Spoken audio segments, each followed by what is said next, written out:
बिस्मिल्लाहिर्रहमानिर्रहीम। अस्सलामु अलैकुम वरहमतुल्लाहि वबरकातुह। मैं मोहम्मद उसामा सरसरी, आप देख रहे हैं मेरा यूट्यूब चैनल। इस चैनल पर उर्दू ज़बान, अरबी ज़बान और फ़ारसी ज़बान नीज़ शेर व अदब से मुताल्लिक़ रोज़ाना कुछ न कुछ नया सीखने सिखाने का सिलसिला जारी रहता है। अगर आप अपने यूट्यूब चैनल के इस्तेमाल को बामकसद और मुफीद बनाना चाहते हैं तो इस चैनल को सब्सक्राइब कर लें। तो आइए वीडियो शुरू करते हैं और कुछ नया सीखते हैं।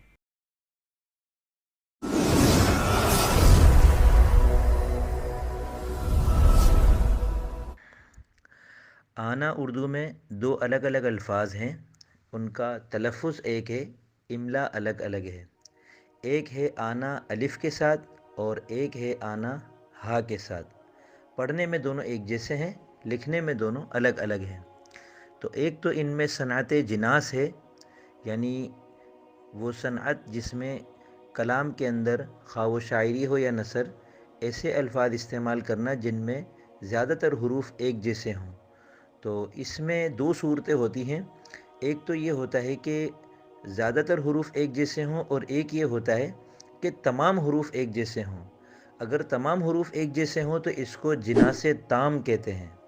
तो मैं ये समझता हूँ कि आना और आना में जिनास ताम है।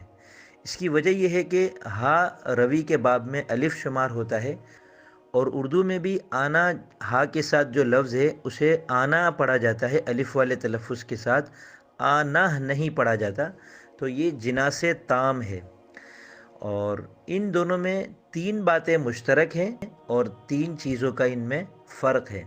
जो तीन बातें इनमें मुश्तरक हैं वो हैं ज़बान, अरूज़ी वज़न और अलिफ़ नून अलिफ़ पर मुख्ततिम होने वाले क़वाफ़ी। तफ़सील इसकी ये है कि आना और आना, इन दोनों की जो असल ज़बान है वो हिंदी है, यानी इनमें से एक भी ना फ़ारसी का है ना अरबी का है।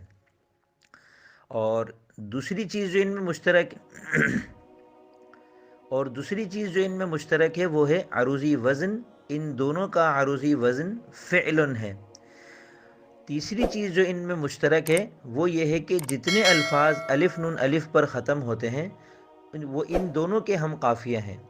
जैसे जाना, लाना, खाना, खिलाना, ये अल्फाज जिस तरीक़े से आना अलिफ़ वाले के क़वाफ़ी हैं, इसी तरह ये आना हा वाले के भी हम काफ़िया हैं। इन दोनों में तीन फ़र्क हैं। पहला फ़र्क मानवी है, दूसरा इमलाई, और तीसरा रवी और क़वाफ़ी का फ़र्क। मानवी फ़र्क ये है कि आना आखिर में अलिफ़ के साथ ये मस्दर है और इसका तर्जमा है आ जाना, और आना जिसके आखिर में हा है वो 4 पैसे के मजमूई सिक्के को कहते हैं। इससे 4 गुना बड़े सिक्के को 4 आने और उसके दुगने को 8 आने कहते हैं। तो 4 आने, 8 आने वग़ैरह जो सिक्के मशहूर थे, इनमें जो आना का लफ्ज़ है उससे यही आना मुराद है। 16 आने का 1 रुपया होता था।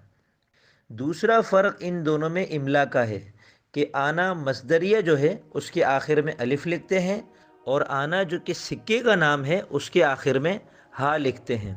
ये और बात है कि जो अल्फाज हिंदी के हैं और अब तक उनके आखिर में हा लिखी जाती थी, अब उन्हें अलिफ़ के साथ लिखा जाता है। जैसे धमाका, भरोसा, पराठा, इनको पहले आखिर में हा के साथ लिखते थे, अब इनको अलिफ़ के साथ लिखते हैं।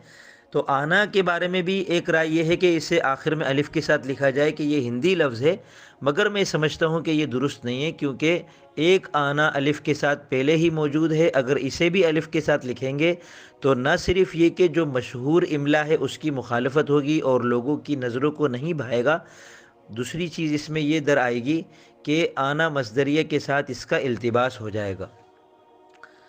तीसरा फ़र्क इन दोनों में रवी और काफ़िए का है। आना जो कि सिक्के का नाम है उसका रवी है हा, और रवी के बाब में चूँकि हा और अलिफ़ एक शुमार होते हैं तो इसलिए हम कह सकते हैं कि आना का रवी अलिफ़ या हा है।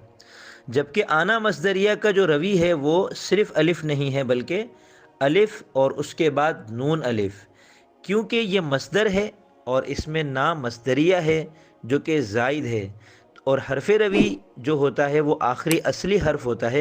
तो आना में आखिरी असली हर्फ आ का अलिफ़ है, और आखिर में जो नून अलिफ़ है वो زائد ہیں کیونکہ وہ مصدر کے لیے ہیں۔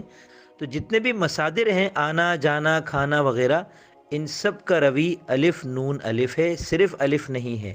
روی کے الگ ہونے سے فرق یہ آئے گا کہ آنا مصدریہ کے جتنے بھی قوافی ہیں وہ آنا بمعنی سکے کے قوافی تو ہو سکتے ہیں، لیکن آنا بمعنی سکے کے جو قوافی ہیں ان میں سے ایسے قافیے جن کے آخر میں الف نون الف نہ ہو وہ آنا مصدریہ کے قافیے نہیں بن سکتے۔ تو پہلے ان کے مشترکہ قوافی دیکھ لیتے ہیں۔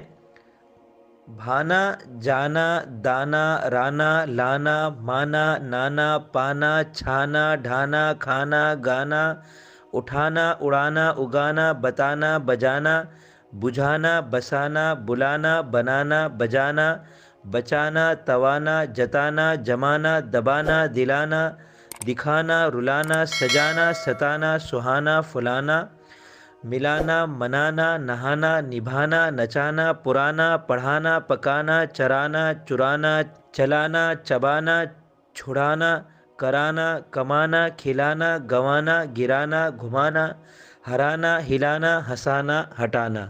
میں تمام قوافی اپنی زبان سے اس لیے دہرا دیتا ہوں تاکہ کسی لفظ کا تلفظ اگر کسی پر مخفی ہو تو وہ بھی سامنے آ جائے۔ اب ہم دیکھتے ہیں کہ وہ قوافی جو آنا بمعنی سکے کے تو بن سکتے ہیں مگر آنا مصدریہ کے نہیں بن سکتے، تو وہ ایسے تمام قوافی ہیں جن کے آخر میں الف ہو۔ تو وہ ہیں آبا، آپا، آہا، آدا، آزا، افشا، باوا، بونا، بطحا، بہرا، بھوسا، تکا، تھالا، جھولا، حلوہ، خرما، دریا، سستا، سکتا، سہلا، شرما، لاوا، لہکا، مہکا، مکھڑا، ناسا، نتنا، نہلا، استثناء، استحیا، استدعا، استسقا، استعفا، استغنا، استقرا، استنجا، استہزا، رکھوالا، زناٹا، شرمیلا، متوالا، مٹیالا۔ تو یہ تھی لفظ آنا اور آنا کی تفصیل کے ان دونوں میں صنعت جناس ہے، اور تین باتیں ان میں مشترک ہیں: زبان، عروضی وزن اور کچھ قوافی، اور تین چیزوں کا ان میں فرق ہے: معنوی، املائی اور حرف روی اور قوافی کا۔